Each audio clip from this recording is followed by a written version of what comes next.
A cop arrests a kid in a U.S. classroom.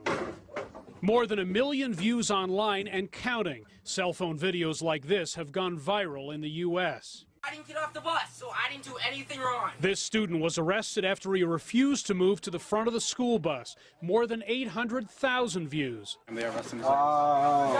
The bus driver thought the boy was smoking and asked him to move up front. When he wouldn't budge, the driver called the cops. I'm going to testify in court. These videos have alarmed many in this country. They wonder, are too many U.S. schools too quick to resort to handcuffs instead of detention? A number of U.S. students and their parents consider school arrests excessive. Last October in Denver, the principal of Northfield High School approached 14-year-old Ashanti Mills. Her offense? I was wearing a purple bandana. It was much like this, except it was purple.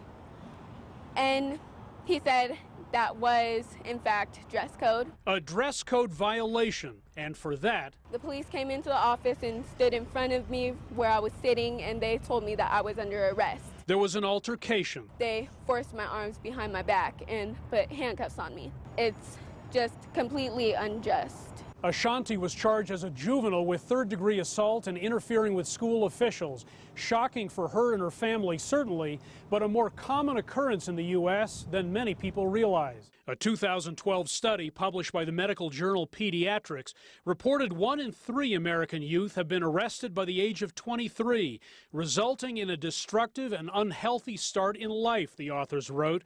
The Denver Foundation's Sarah Park says school arrests are on the rise, and race appears to be a big factor. Young people of color are getting suspended or expelled and ticketed and arrested for the same behaviors for which their white peers often receive no consequence. Critics like Park say this so-called school-to-prison pipeline is priming kids for more serious trouble. Kids who are suspended or expelled are 3.5 times as likely to end up involved with the criminal justice system within the coming year.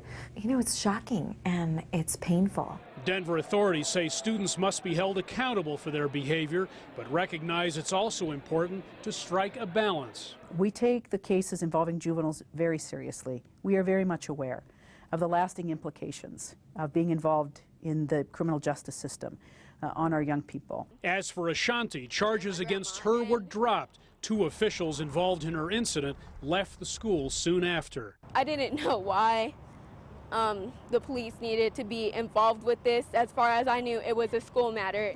As this video shows, there are other reasons to make a call to police a school's last resort. American students may also be at risk of physical injury, along with psychological ones. Hendrik Sabrandi, CCTV, Denver.